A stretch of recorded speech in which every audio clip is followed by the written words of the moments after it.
الله الرحمن الرحيم.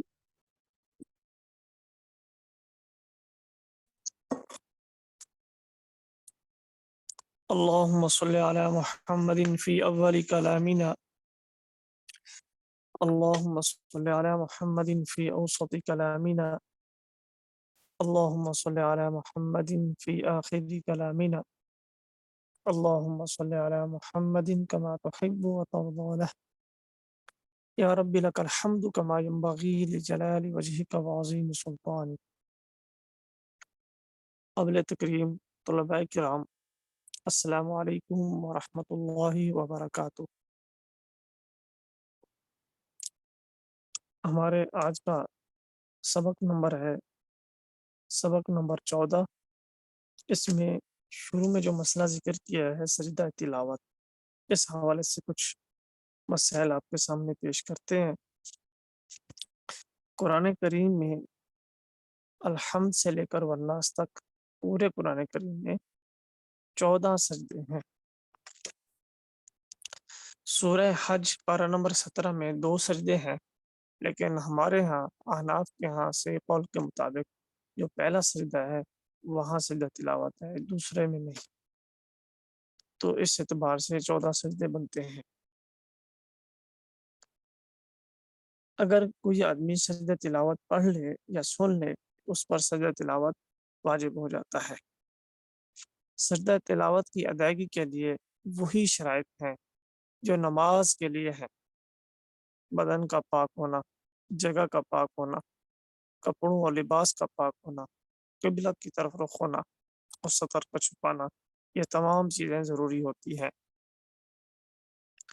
سجدہ تلاوت کی نیت دل میں ہو، زبان سے نیت کرنا ضروری نہیں ہے، یہ آپ کے سامنے پہلے باتیں آ چکی ہیں۔ سجدہ تلاوت کا طریقہ کیا ہے؟ بہت آسان طریقہ ہے۔ آپ کھڑے ہیں یا بیٹھے ہیں، تشہد کی حالت میں بیٹھ کر بھی سجدہ کر سکتے ہیں، اور اگر قیام کی حالت میں ہیں، کھڑے ہیں، تو وہاں سے بھی سجدے میں جا سکتے ہیں۔ اللہ اکبر کہہ کر سجدے میں چلے جائیں، کانوں تک ہاتھ اٹھانے کی ضرورت نہیں۔ کھڑے ہیں جیسے دونوں ہاتھ آپ کے نیچے ہیں، بس ویسے ہی اللہ اکبر کہہ کر سجدے میں چلے جائیں، یا بیٹھے ہیں تشہد کی حالت میں اور آپ کے بازو آپ کی رانوں پر ہے، تو وہیں سے تکبیر کہہ کر سجدے میں چلے جائیں۔ سجدے میں تسبیح سجدہ کی جو ہے سبحان ربی الاعلی 3 دفعہ کہیں، 5 دفعہ کہیں، 7 دفعہ کہیں، 11 دفعہ کہیں، 15 دفعہ کہیں، آپ کی مرضی ہے۔ تو اس کے بعد اللہ اکبر کہہ کر اٹھ جائیں، ایک سجدہ ادا ہو گیا۔ کھڑے ہو کر اللہ اکبر کہہ کر اگر سجدے میں جائیں گے تو یہ افضل ہے اور بہتر صورت ہے۔ اگر تشہد کی حالت میں بیٹھے بیٹھے جائیں گے تو سجدہ پھر بھی ادا ہو جائے گا، لیکن یہ افضل طریقہ نہیں، سجدہ ادا ہو جائے گا بہرحال۔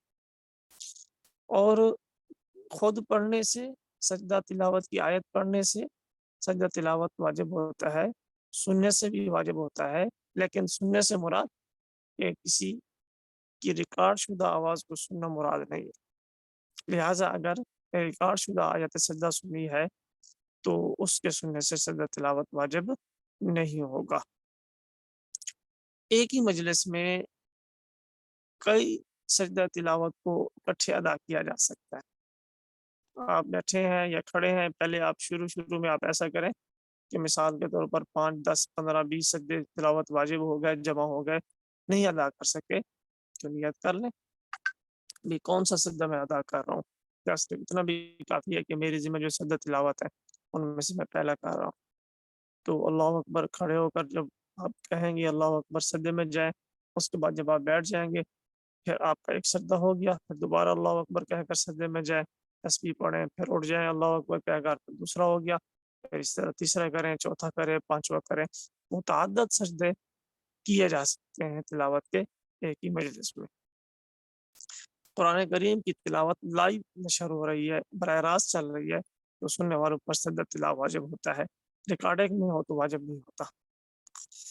با جماعت نمازوں میں سجدہ تلاوت کے لیے بہترین صورت ہوتی ہے کہ اگر امام نماز کے اندر سجدہ تلاوت آیت سجدہ کی تلاوت کرے، اس صورت میں آیت سجدہ پڑھنے کے فوراً بعد سجدے میں چلے جانا چاہیے اور سجدہ کر لیا جائے، یہ سب سے بہترین صورت ہے۔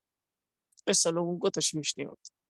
یہ صورت اس وجہ سے لکھی ہے، بعض لوگوں پہ یہ مسئلہ لکھا ہے فقہ کی کتابوں کے اندر کہ اگر امام نے جو ضروری مقدار ہے تلاوت کی، فرض مقدار، وہ پوری پڑھ لی ہے، اور اس کے بعد آیت سجدہ پڑھنے کے بعد وہ رکوع میں چلا جاتا ہے اور وہیں پہ نیت کر لیتا ہے سجدے کی، تو اس سے 12 سجدہ تلاوت ادا ہو جاتا ہے۔ لیکن یہ صورت افضل نہیں ہے، اس میں ایک تو لوگوں کو تشویش ہوتی ہے، دوسرے اس میں نیت کرنا ضروری ہوتا ہے سجدہ تلاوت کی۔ وہ امام تو کر لے گا اور اس کے ضمن میں مقتدیوں کا بھی ہو جائے گا، لیکن مقتدی نہیں کر سکیں گے، وہ تشویش رہے گی۔ اس وجہ سے سب سے بہتر اور افضل صورت یہی ہے۔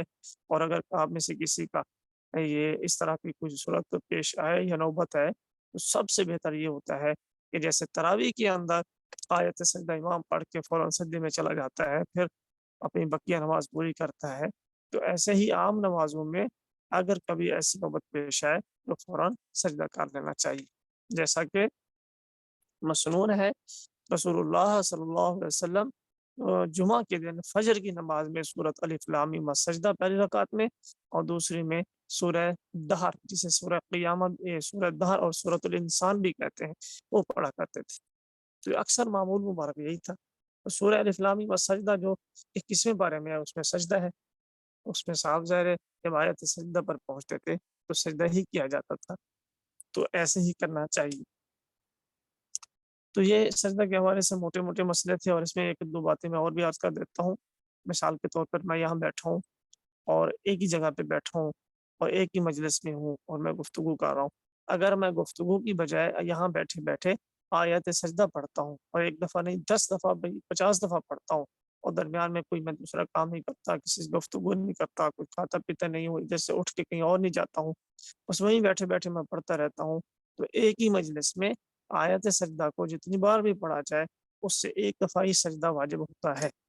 اگر مجلس تبدیل ہو جائے، مثال کے طور پر میں نے ایک دفعہ یہاں بیٹھ کے پڑھا، پھر اٹھ کے ادھر چلا گیا وہاں پڑھا، پھر وہاں سے ادھر چلا گیا وہاں پڑھا، یا بیچ کے اندر میں نے آیت سجدہ پڑھتے پڑھتے میں نے ختم کر دیا، ساتھی آ گئے گپیں شروع کر دی، سلام دعا مسئلہ وغیرہ پوچھنے لگے، یا کوئی کھانے پینے کی چیز لے آئے تو اس کے اندر مصروف ہو گئے، پھر میں نے دوبارہ شروع کر دیا، تو یہ مجلس تبدیل ہو جائے گی۔ چاہے مجلس تبدیل چاہے حقیقتاً ہو جائے کہ یہاں سے اٹھ کر میں کہیں اور چلا جاؤں، یا یہ ہے کہ حکماً ہو جائے کہ ادھر ہی بیٹھا رہوں، لیکن کام میں الگ دوسرے کاموں کو درمیان میں دوسرے کاموں میں مصروف ہونے کی وجہ سے تو میں اس پہلے والے کام کو چھوڑ دوں۔ تو دیکھیے، یا تو جگہ تبدیل ہو جائے یا جگہ تبدیل نہ ہو لیکن کام تبدیل ہو جائے، تو یہ مجلس تبدیل ہونے کا حکم لاگو ہوتا ہے۔ لیکن اگر جگہ تبدیل نہیں ہوتی اور کام بھی تبدیل نہیں ہوتے، اور اسی ایک ہی مجلس کے اندر وہ ایک ہی آیت سجدہ کو بار بار پڑھتا رہے، تو ایک ہی سجدہ واجب ہوتا ہے، مختلف متعدد بار پڑھنے سے نئے نئے سجدے واجب نہیں ہوں گے۔ اعتکاف رمضان میں کیا جاتا ہے۔ اعتکاف کی 3 قسمیں ہیں: واجب اعتکاف، سنت اعتکاف، نفل اعتکاف۔ واجب اعتکاف تو وہ ہوتا ہے جو انسان منت مان لے اور نظر مان لے کہ اگر میرے فلاں کام ہو جائے تو میں اتنے دن کے لیے اعتکاف بیٹھوں گا، تو وہ اس کے ذمہ واجب ہو جاتا ہے۔ اور سنت اعتکاف وہ ہوتا ہے جو رمضان المبارک کے اخیر عشرہ کے اندر بیٹھا جاتا ہے۔ تو اس حوالے سے چند مسائل ہم آپ کے سامنے پیش کرتے ہیں۔ اعتکاف کا لفظی معنی ہے ٹھہرنا اور رکنا۔ اعتکاف کرنے والا کیونکہ مخصوص مدت، یعنی کچھ مدت کے لیے، مخصوص دنوں کے لیے ایک خاص جگہ میں یہ ٹھہرا رہتا ہے، رکا رہتا ہے۔ اگر وہ مرد ہو تو مسجد میں رکا رہتا ہے، اگر عورت ہو تو گھر کے خاص حصہ میں کسی کونا کے اندر جس کو اس نے منتخب کیا ہوا ہوتا ہے وہاں وہ رکی رہتی ہے، ٹھہری رہتی ہے۔ اس لیے اس ٹھہرنے اور رکنے والے معنی کی وجہ سے اس عمل کو اعتکاف کہا جاتا ہے۔ فضائل اعتکاف کے متعدد ہیں، چند ایک آپ کے سامنے پیش کیے جاتے ہیں۔ حضرت عبداللہ بن عباس رضی اللہ تعالی عنہما سے ایک حدیث پاک منقول ہے، المعجم الاوسط امام طبرانی رحمۃ اللہ علیہ کی کتاب ہے، اس میں یہ حدیث پاک موجود ہے۔ آقا مدنی صلی اللہ علیہ وسلم ارشاد فرماتے ہیں: وَمَنِ اعْتَكَفَ يَوْمَ ابْتِغَاءَ وَجْهِ اللَّهِ تَعَالَى جَعَلَ اللَّهُ بَيْنَهُ وَبَيْنَ النَّارِ 3 خَنَادِقَ كُلُّ خَندَقٍ أَبْعَدُ مِمَّا بَيْنَ الْخَافِقَيْنِ۔ جو شخص اللہ تعالیٰ کی خوشنودی کے لیے، رضا کے لیے ایک دن کا اعتکاف کرتا ہے تو اللہ تعالیٰ اس کے اور جہنم کے درمیان 3 خندقوں کو پہاڑ بنا دے اور ایک خندق کی مسافت آسمان اور زمین کی درمیانی مسافت سے بھی زیادہ چوڑی ہے۔ تو 3 خندقیں اتنی ہوں گی کہ ایک دن کے اعتکاف کی فضیلت ہے۔ سبحان اللہ۔ تو اب اعتکاف ہم نے رمضان میں کرنا ہے، جس بھائی نے بھی کرنا ہے، کسی بھی مسلمان نے کرنا ہے، اس کے لیے کچھ بنیادی شرائط ہیں۔ رمضان کے سنت اعتکاف کا وقت 20واں روزہ پورا ہونے کے دن غروب آفتاب سے شروع ہوتا ہے اور عید کا چاند نظر آنے تک یہ وقت باقی رہتا ہے، یعنی 20واں روزہ ختم ہو، غروب آفتاب سے لے کر ہلال عید تک، عید کا چاند نظر آنے تک اس کا وقت رہتا ہے۔ اس لیے ضروری ہوتا ہے کہ جو بندہ یہ مسنون اعتکاف رمضان کے آخری عشرے والا بیٹھنا چاہے تو 20ویں روزے کی شام کو غروب آفتاب سے پہلے وہ نیت کر کے اعتکاف کی مسجد میں داخل ہو جائے۔ نیت بھی ضروری ہے، نیت کرے کہ میں سنت اعتکاف بیٹھنے لگا ہوں، اور پھر وہ مسجد میں غروب آفتاب سے پہلے بیٹھ جائے، یعنی وہ افطاری وہاں کرے اور افطاری سے پہلے مسجد میں داخل ہو جائے، یہ بھی ضروری ہے۔ صرف یہ نہیں ہے کہ بعد میں داخل ہے اور افطاری وہاں کرے تاخیر سے، اس سے یعنی کہ سنت اعتکاف ادا نہیں ہوگا۔ اور اعتکاف کی نیت زبان سے کرنا ضروری نہیں ہوتی، دل میں نیت کر لے کہ میں سنت اعتکاف کے لیے مسجد میں آیا ہوں، کافی ہے۔ تو یاد رکھیں کہ مسجد کے اندر غروب آفتاب سے پہلے آ کر مسجد میں آ کر افطاری کرنا سنت اعتکاف کے لیے ضروری ہے۔ اگر افطاری کے بعد مسجد میں داخل ہوئے تو مسنون اعتکاف نہیں ہوگا، پھر نفل شمار ہو جائے گا۔ اور دوسرا فرق کیا ہے، یہ تو ہے اپنا سنت اعتکاف، یہ ہوتا ہے 20ویں روزے کی شام سے لے کر ہلال عید تک۔ اور نفل اعتکاف جو ہے یہ اس کا تو کوئی مسئلہ ہی نہیں ہے، کسی بھی وقت ہو سکتا ہے، کسی وقت کے ساتھ خاص نہیں ہے، اور کسی بھی لمحے کے لیے ہو سکتا ہے، کم سے کم وقت کے لیے بھی ہو سکتا ہے، زیادہ سے زیادہ وقت کے لیے بھی ہو سکتا ہے، اس کے لیے کوئی مکروہ وقت نہیں ہے، کچھ شرط نہیں ہے۔ یہ 5 دن، 4 دن، 3 دن، 1 دن، 1 گھنٹہ، آدھا گھنٹہ، 10 منٹ تک، اور 5 منٹ اور 2 منٹ کے لیے بھی ہو سکتا ہے۔ جب بھی مسجد میں آپ جاتے ہیں کسی بھی نیت کے لیے، مثال کے طور پر مسجد میں آپ نے پنکھا چل رہا ہے، آپ نے بند کرنا ہے، لائٹ جلانی ہے، یا کوئی سامان رکھا ہے وہ رکھنا ہے، وہاں سے اٹھانا ہے یا لینا ہے، تو آپ لمحہ بھر کے لیے بھی مسجد میں داخل ہو رہے ہیں، فوراً آپ نیت کر لیں، نویت سنت الاعتکاف، کہ میں نے اعتکاف کی نیت کی، نویت سنت الاعتکاف، یا دل میں اتنا کہہ دیں کہ میں نے اعتکاف کی نیت، یا ایسے لفظ سے آپ کے ذہن میں شبہ پیدا نہ ہو کہ نویت سنت الاعتکاف جو میں کہہ رہا ہوں، جیسے اعتکاف سے مراد وہ اعتکاف سنت ہے جو اعتکاف رمضان میں بیٹھا جاتا ہے۔ سنت ہونے کا 2 مطلب ہے، ایک سنت کا مطلب یہ کہ ایک اس اعتکاف کو سنت اس کی تقسیم کی گئی ہے سنت کے اعتبار سے، کہ رسول اللہ صلی اللہ علیہ وسلم کا معمول مبارک تھا کہ وہ آپ بیٹھا کرتے تھے۔ باقی نفل کو بھی سنت اس وجہ سے کہہ دیتے ہیں کہ وہ آپ صلی اللہ علیہ وسلم کا سے ثابت شدہ ہے، تو آپ صلی اللہ علیہ وسلم سے جو عمل ثابت شدہ ہو اس کو سنت کا ہے کہہ سکتے ہیں۔ تو نفل پر بھی سنت کا لفظ بول دیا جاتا ہے، ایسی کوئی بڑی بات نہیں ہے۔ تو اعتکاف سنت جو ہے یہ صرف رمضان کے آخری اشرا میں کیا جاتا ہے، اور نفل اعتکاف جو ہے وہ کسی بھی لمحے کیا جا سکتا ہے، 12 مہینوں کے ہر منٹ کے اندر کیا جا سکتا ہے۔ اور واجب اعتکاف انہی دنوں میں ہوتا ہے جن دنوں کو اس نے اپنے اوپر لازم کیا ہے اعتکاف کے حوالے سے۔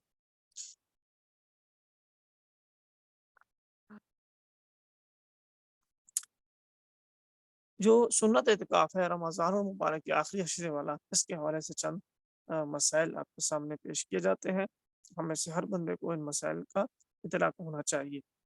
رمضان کے سنت اعتکاف کا وقت 20واں روزہ پورا ہونے سے کے دن غروب آفتاب سے شروع ہوتا ہے اور عید کا چاند نظر آنے تک رہتا ہے، تو وہ معتکف کو چاہیے کہ وہ غروب آفتاب سے پہلے مسجد میں پہنچے۔ یہ اعتکاف جو ہے سنت مؤکدہ علی الکفایہ ہے۔ سنت مؤکدہ علی الکفایہ کا کیا مطلب ہے کہ بڑے شہروں کے محلے کی کسی ایک مسجد میں، اور گاؤں دیہات کی پوری بستی کی کسی ایک مسجد میں کوئی ایک آدمی بھی اعتکاف کرے گا تو سنت سب کی طرف ادا ہو جائے گی۔ اگر کوئی بھی اعتکاف نہ کرے گا تو سب گنہگار ہوں گے۔ بڑے شہر ہیں تو وہاں محلے کی کسی ایک مسجد میں، اور اگر کوئی دیہات ہے، گاؤں ہے، تو اس کی ایک مسجد میں، مطلب اس گاؤں کی یا دیہات کی کسی مسجد میں وہ ایک بندہ بیٹھ جاتا ہے تو وہ تمام کی طرف سے سنت ادا کرنے والا ہو جائے گا۔ اب سارے